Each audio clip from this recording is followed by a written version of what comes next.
Hi అండి, welcome to అమ్మ kitchen. ఈరోజు మన ఛానల్లో ఈ సీజన్కి తగ్గట్టు టమాటో మిరియాల చారు చూపిస్తున్నాను.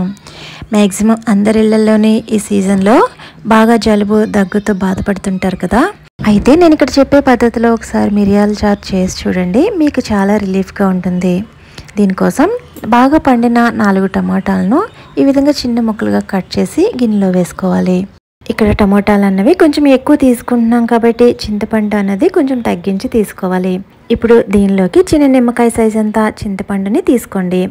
ఇలా చింతపండు కూడా వేసుకున్న తర్వాత దీనిలోకి 1/2 స్పూన్ వరకు పసుపు వేసుకోండి.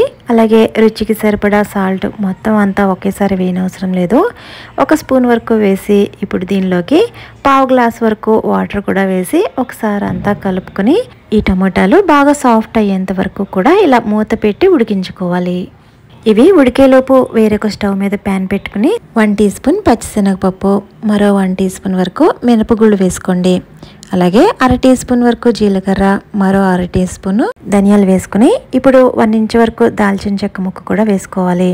ఇప్పుడు 1/2 స్పూన్ వరకు మెంతులు కూడా వేసుకుని ఈ దినుసులన్నిటిని కూడా లో ఫ్లేమ్లో వేపించుకోవాలి. ఇవి ఎక్కడ మాడకుండా ఇలా కంటిన్యూస్గా తిప్పుతూ ఇవి కొంచెం కలర్ చేంజ్ అయ్యి మంచి సువాసన వచ్చేంత వరకు కూడా ఇలా కంటిన్యూస్గా తిప్పుతూ వేపించుకోవాలి. ఇవి సగం వేగినాయి అనుకున్న తర్వాత ఇందులోకి 2 ఎండుమిర్చిని అలాగే 2 స్పూన్ల వరకు మిరియాలను కూడా వేసుకోవాలి. నేను ఇక్కడ ఈ రసం అన్నది ఎక్కువ క్వాంటిటీలో చేస్తున్నానండి. మీరు కనుక తక్కువ క్వాంటిటీలో చేసుకునేటట్టయితే ఈ దినుసులన్నీ కొంచెం తగ్గించి వేసుకోండి. ఇలా బాగా వేగిన తర్వాత వీటిని ఒక మిక్సీ జార్లోకి వేసుకోవాలి. ఇలా స్పైసెస్ అన్ని మిక్సీ జార్లోకి తీసుకున్న తర్వాత దీనిలోకి 4-5 వెల్లుల్లి రేకులను కూడా వేసుకోవాలి.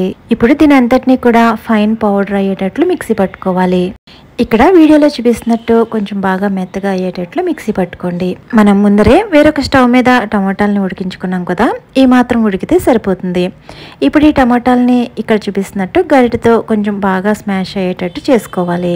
ఇక్కడ చూపిస్తున్నట్టు ఈ విధంగా మెత్తని గుజ్జులాగా ఇలా చేసుకున్న దీనిలోకి 1 లీటర్ వరకు వాటర్ వేసుకోవాలి.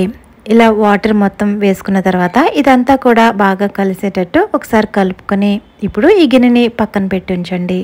ఇప్పుడు స్టవ్ మీద గిన్నె పెట్టుకుని 1 టీ స్పూన్ వరకు ఆయిల్ వేసుకోండి.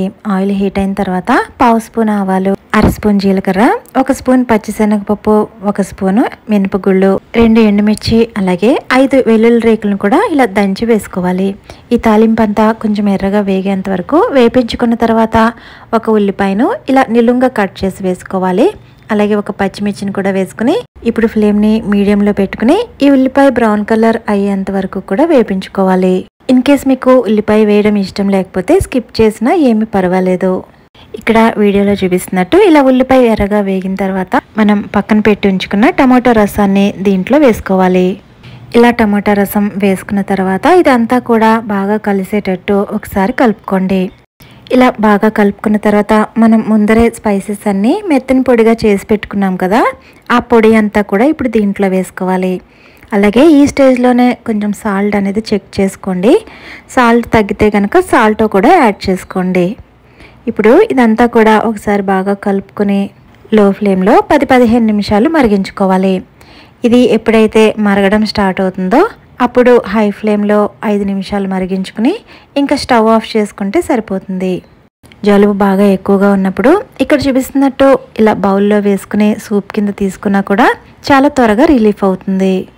ఈ వీడియో నచ్చితే లైక్ చేయండి, సబ్స్క్రైబ్ చేసుకోవడం మర్చిపోవద్దు.